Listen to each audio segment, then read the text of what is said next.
juntos novamente para continuarmos o estudo do livro Transição Planetária, escrito por Divaldo Franco e o espírito Manuel Filomeno de Miranda. Novas experiências.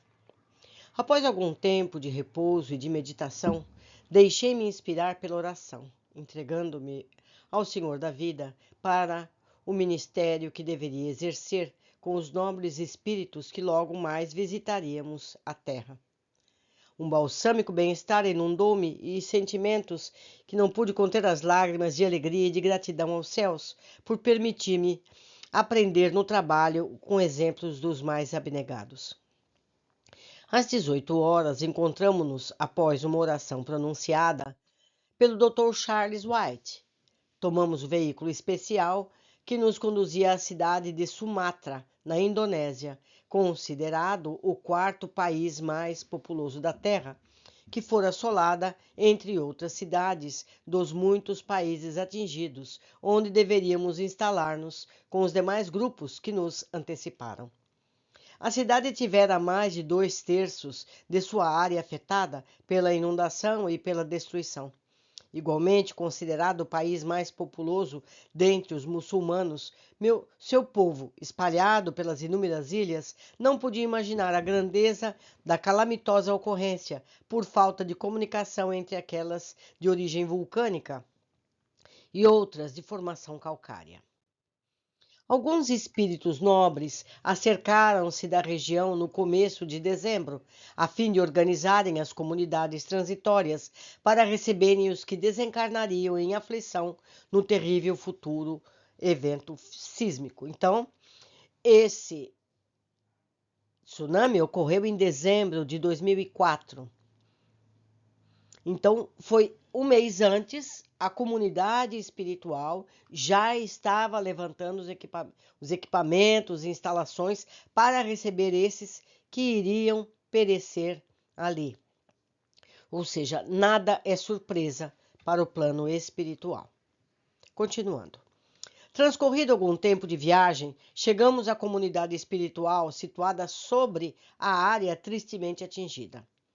Embora houvéssemos acompanhado alguns lances da tragédia em nossa colônia, podíamos agora ver diretamente os danos causados pela onda imensa e pelas que a sucederam, destruindo tudo com a velocidade e a força ciclópica do terremoto nas águas profundas do Oceano Índico e logo depois as contínuas vibrações e seguidos choques destruidores.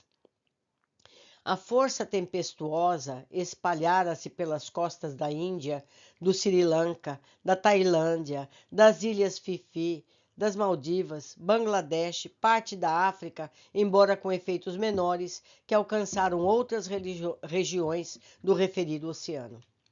Como resultado lastimável, ocorreram alterações na massa terrestre, no seu movimento, na inclinação do eixo, que, embora não registradas com facilidade por seus habitantes, foram detectadas por instrumentos sensíveis.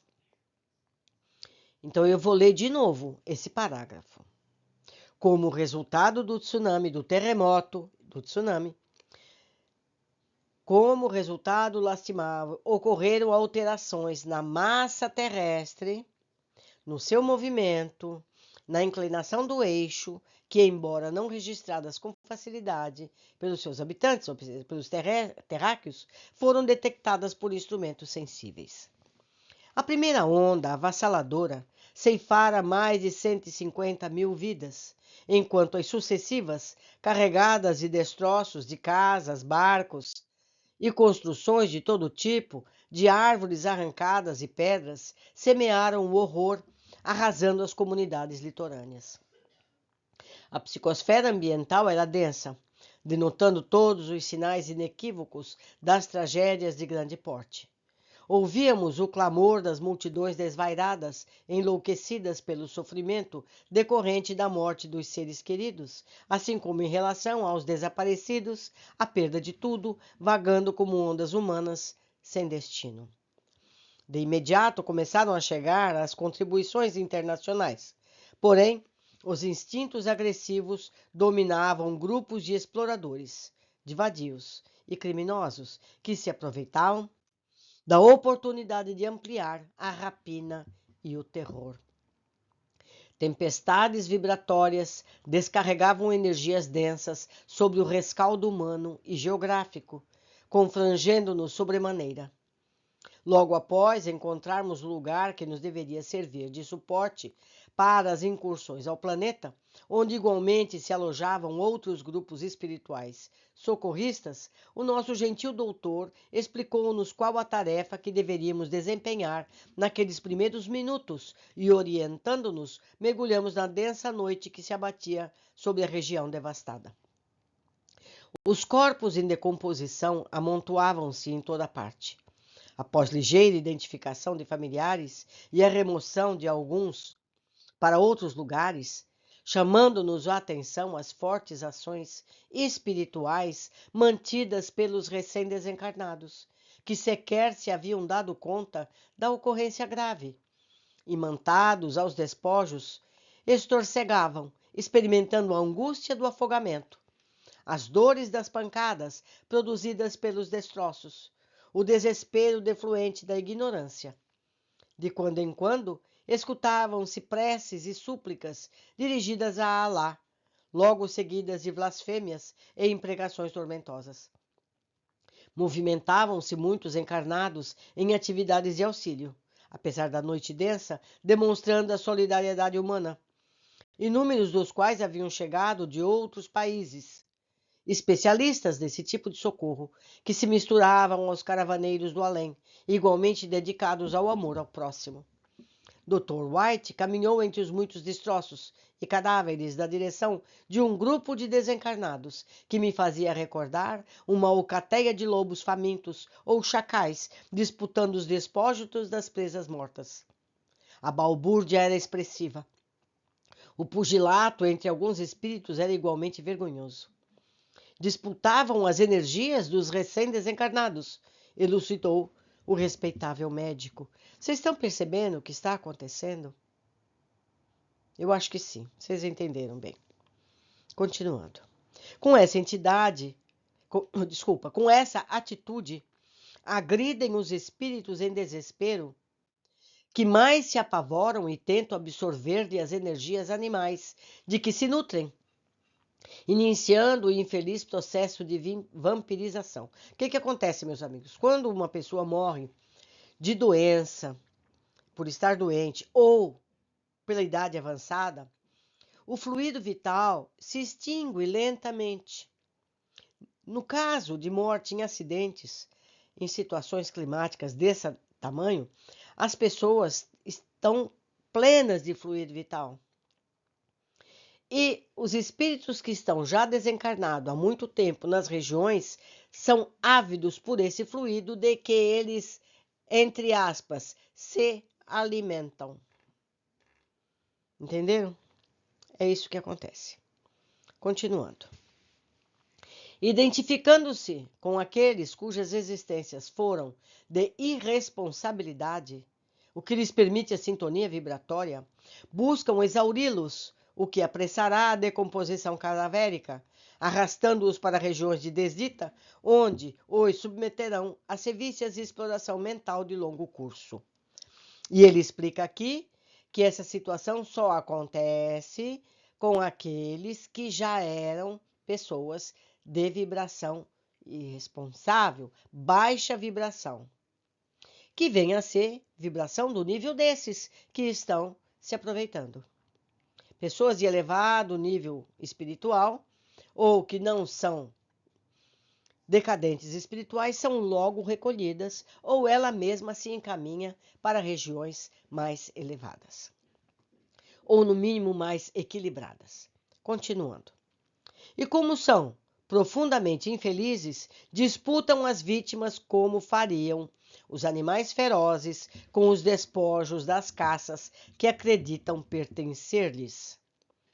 Nosso compromisso, de momento, é afastá-los do local e tentar despertá-los para a sua realidade espiritual.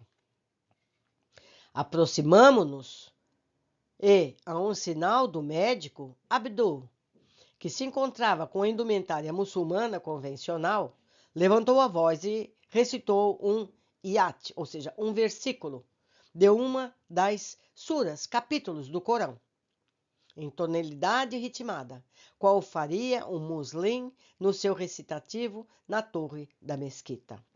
Então, ele, sendo da mesma religião, soube como se aproximar e fazer contato com este espírito, certo? Continuando. Com vibração especial e profunda, o amigo continuou emitindo o som que envolvia as palavras e subitamente houve um silêncio aterrador, com os bandoleiros espirituais como que despertando da alucinação. Nesse momento, Ana aproximou-se, carregando um archote que clareava o ambiente, erguido com o braço direito, acima da cabeça, e tomados de espanto, os vampiros e exploradores pararam a agressividade. Um deles destacou-se com um semblante fecino e cruel, gritando que nada tinha a temer e que todos se voltassem contra os invasores e os submetessem. Abdul, porém, manteve-se irretocável, continuando a recitar o livro com respeito e seriedade, o que produzia impacto muito grande na massa alucinada.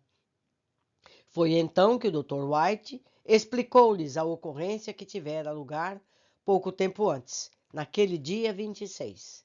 Ainda era dezembro. A partir das 8 da manhã, e todos eles, colhidos pela morte, necessitavam de justo repouso, assim como os seus despojos deveriam ser cremados coletivamente, a fim de serem evitadas as epidemias que sucedem após estes infausto acontecimentos, recordando que já se anunciavam algumas.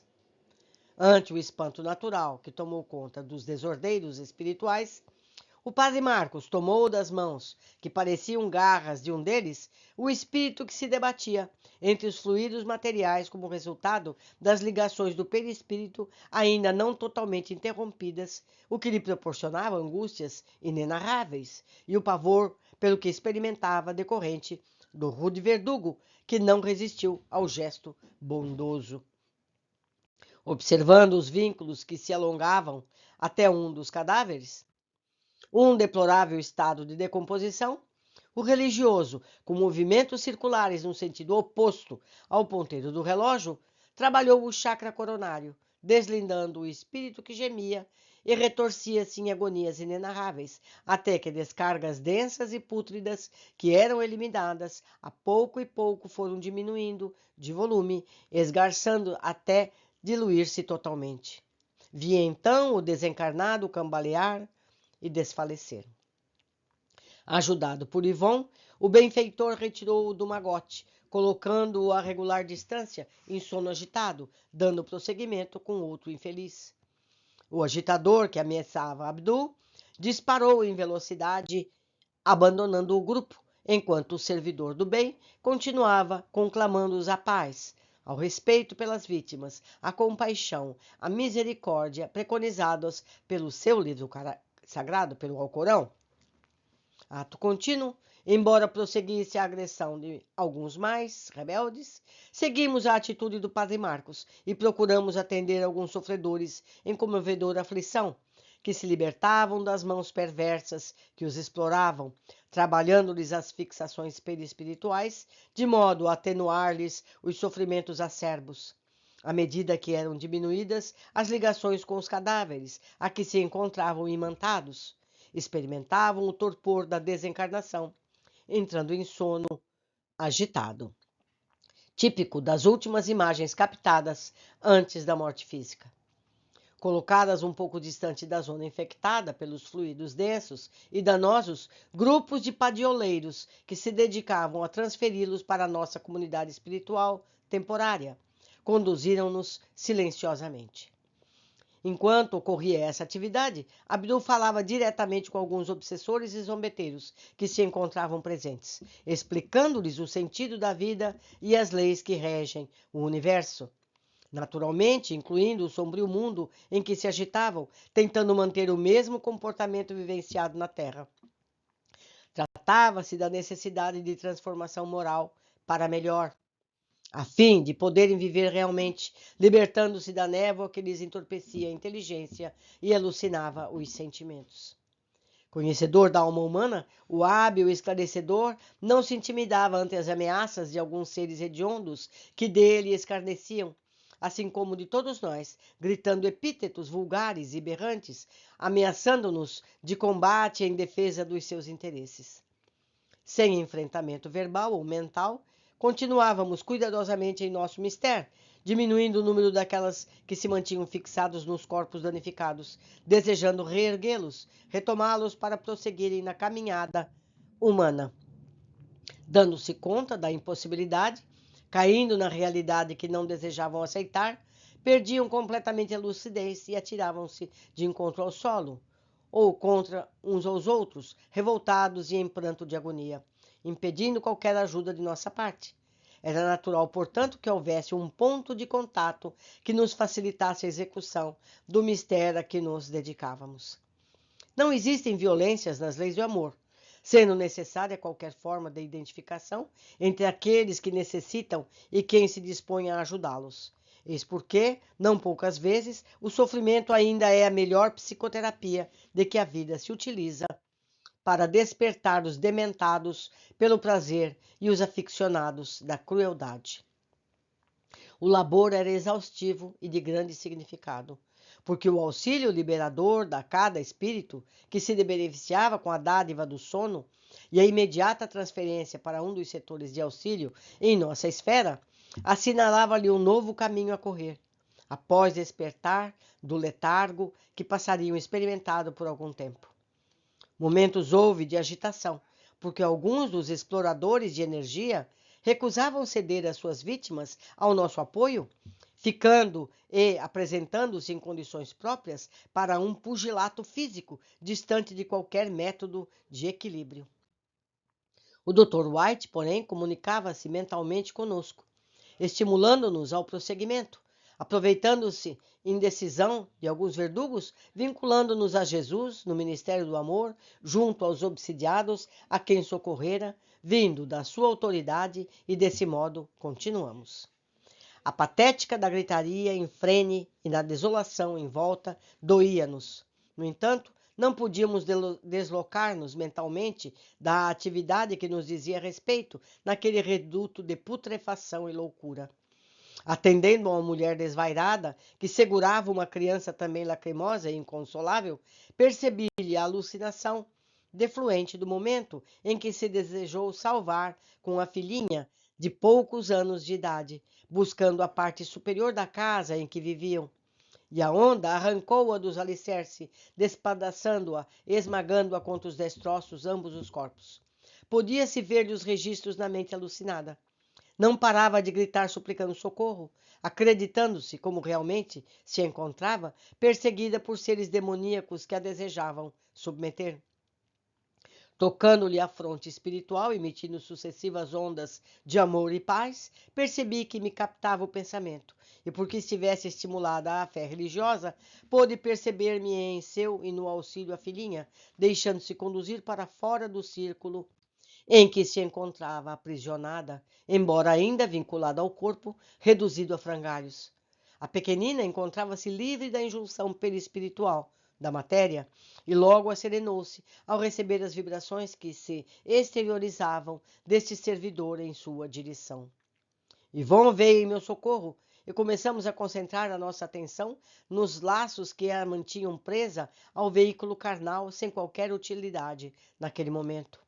Algum tempo depois, após conseguirmos esgarçar as ataduras energéticas entre o espírito e a matéria, por fim acalmou-se, deixando-se conduzir, enquanto chorava comovedoramente, lamentando o acontecimento da desencarnação de que se dava conta. Buscamos falar-lhe de imortalidade através do pensamento que ela captava, apresentando-lhe a filhinha de quem deveria cuidar, prosseguindo como se estivesse na terra, preparando-se para auxiliar aos demais familiares que, se não estivessem conduzidos pelo carro da morte, muito necessitariam da sua cooperação para poder continuar no processo de recuperação nos dias por vindouros. Convidada à reflexão da família, o instinto maternal apresentou-se-lhe mais forte e ela cedeu em acalmar-se.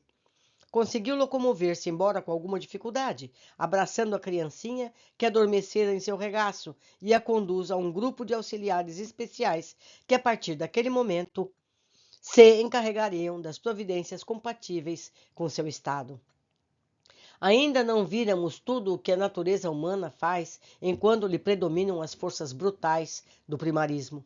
Estávamos absortos no atendimento daquela mole sofrida, quando alguns indivíduos ainda reencarnados começaram a remover os corpos sem qualquer consideração, aproveitando-se das sombras terríveis da noite, ou seja, pessoas encarnadas buscando pertences dos que estavam mortos. Tratava-se de assaltantes de cadáveres, informou-nos Dr. White, que os vão vasculhando em busca de qualquer coisa de valor, considerando-se que a morte os surpreendeu um momento de atividade normal, sem aviso prévio. Embora as autoridades estejam tentando pôr ordem no caos, os infelizes aproveitadores recorrem a todos os expedientes possíveis, objetivando lucrar com a desdita dos outros. Removendo os cadáveres em putrefação, não receiam contaminação de nenhuma natureza, suportam os odores terríveis dominados pelo álcool que lhes ingerem e pela ambição desmedida de amealhar algo para os prazeres degradantes. Continuamos sem prestar atenção, desde que estamos em campos vibratórios muito diferentes. É lamentável, meus amigos, que ainda estejamos, porque nós estamos aqui, fazemos parte dessa humanidade, ainda nesse nível de ignorância e desamor. Mas nós vamos aprender, todos nós, a sermos mais fraternos uns com os outros, não é mesmo? Por hoje terminamos. Aguardo vocês na sequência do nosso estudo.